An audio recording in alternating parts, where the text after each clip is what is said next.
ಇನ್ನು ಆರ್ಎಸ್ಎಸ್ ಚಟುವಟಿಕೆಗಳಿಗೆ ಬ್ರೇಕ್ ಹಾಕಬೇಕು ಅನ್ನುವಂತ ವಿಚಾರಕ್ಕೆ ಸಂಬಂಧಪಟ್ಟಂತೆ ಈ ವಿಷಯವನ್ನ ಕ್ಯಾಬಿನೆಟ್ನಲ್ಲಿ ಚರ್ಚೆ ಮಾಡಬಹುದು. ಸರ್ಕಾರಿ ಸ್ಥಳಗಳಲ್ಲಿ ಕಾರ್ಯಕ್ರಮ ಮಾಡಲು ಅನುಮತಿ ಪಡ್ಕೊಳ್ಳೋದು ಅಗತ್ಯ.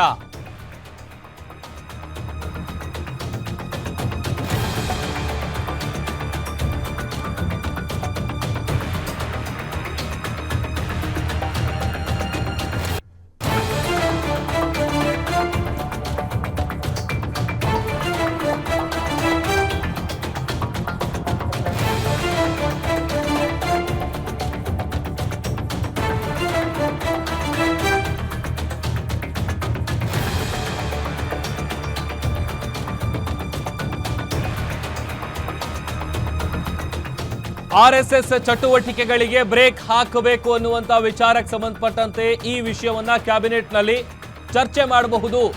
ಸರ್ಕಾರಿ ಸ್ಥಳಗಳಲ್ಲಿ ಕಾರ್ಯಕ್ರಮ ಮಾಡೋದಕ್ಕೆ ಅನುಮತಿ ತೆಗೆದುಕೊಳ್ಳೋದು ಅಗತ್ಯ. ಈ ನಿಯಮ ಈಗಾಗಲೇ ಜಾರಿಯಲ್ಲಿದೆ, ಹೊಸದೇನೂ ಅಲ್ಲ. ಈವರೆಗೆ ಎನ್ಫೋರ್ಸ್ ಮಾಡಿರಲಿಲ್ಲ ಅಷ್ಟೇ ಅಂತ ಗೃಹ ಸಚಿವರು ಹೇಳಿದ್ದಾರೆ. ಈ ಹಿಂದೆಯೇ ರೂಲ್ಸ್ ಇತ್ತು, ಅದನ್ನ ಗಂಭೀರವಾಗಿ ಜಾರಿ ಮಾಡಿಲ್ಲ. ಈಗ ಕ್ಯಾಬಿನೆಟ್ನಲ್ಲಿ ಏನ್ ತೀರ್ಮಾನ ಆಗುತ್ತೆ ನೋಡಬೇಕು ಅಂತ ಗೃಹ ಸಚಿವ ಡಾಕ್ಟರ್ ಜಿ ಪರಮೇಶ್ವರ್ ಹೇಳಿಕೆಯನ್ನ ಕೊಟ್ಟಿದ್ದಾರೆ. ಪ್ರಿಯಾಂಕ ಖರ್ಗೆ ಅವರು ಇವತ್ತು ಇನ್ನೊಂದು ಪತ್ರ ಬರೆದಿದ್ದಾರೆ ಸರ್. ಸರ್ಕಾರಿ ನೌಕರರು ಆರ್ಎಸ್ಎಸ್ ಚಟುವಟಿಕೆಗಳಲ್ಲಿ ಭಾಗವಹಿಸಬಾರದು ಸಿಎಂ ಇನ್ನೊಂದು ಪತ್ರ ಬರೆದಿದ್ದಾರೆ. ಸುತ್ತೋಲೆ ಹೊರಡಿಸಬೇಕು, ಕಡಿವಾಣ ಹಾಕಕ್ಕೆ ಭಾಗಿಯಾದ್ರೆ ಅವರ ಮೇಲೆ ಕ್ರಮ ಆಗುತ್ತೆ ಅನ್ನುವಂಥದ್ದು ಸುತ್ತೋಲೆ ಹೊರಡಿಸಬೇಕು ಅಂತ ಪತ್ರ ಬರೆದಿದ್ದಾರೆ. ನಿಯಮ ಇದೆ, ಅದನ್ನು ಚರ್ಚೆ ಮಾಡಬಹುದು.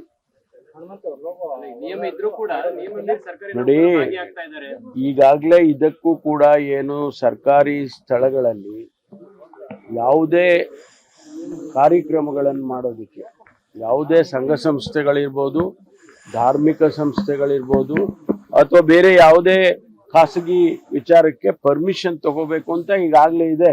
ಅದೇನು ಹೊಸದೇನಲ್ಲ. ಅದನ್ನು ಎನ್ಫೋರ್ಸ್ ಮಾಡಿಲ್ಲ ಇಲ್ಲಿವರೆಗೂ. ಕೆಲವು ಸಂದರ್ಭದಲ್ಲಿ ಮಾಡಿದ್ದಾರೆ, ಹಿಂದೆನೂ ಮಾಡಿದ್ದಾರೆ.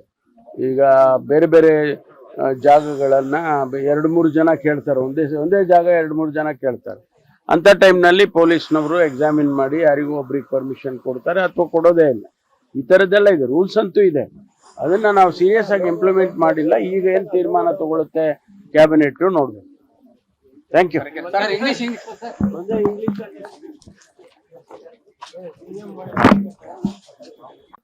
ಸರ್, ಇನ್ನೊಂದು ಪ್ರಿಯಾಂಕ ಖರ್ಗೆ ಅವರು ಇವತ್ತು ಇನ್ನೊಂದು ಪತ್ರ ಬರೆದಿದ್ದಾರೆ ಸರ್. ಸರ್ಕಾರಿ ನೌಕರರು ಆರ್ಎಸ್ಎಸ್ ಚಟುವಟಿಕೆಗಳಲ್ಲಿ ಭಾಗವಹಿಸಬಾರದು ಅಂತ ಸಿಎಂ ಇನ್ನೊಂದು ಪತ್ರ ಬರೆದಿದ್ದಾರೆ. ಸುತ್ತೋಲೆ ಹೊರಡಿಸಬೇಕು, ಕಡಿವಾಣ ಹಾಕಕ್ಕೆ ಭಾಗಿಯಾದ್ರೆ ಅವರ ಮೇಲೆ ಕ್ರಮ ಆಗುತ್ತೆ ಅನ್ನುವಂಥದ್ದು ಸುತ್ತೋಲೆ ಹೊರಡಿಸಬೇಕು ಅಂತ ಪತ್ರ ಬರೆದಿದ್ದಾರೆ. ನಿಯಮ ಇದೆ.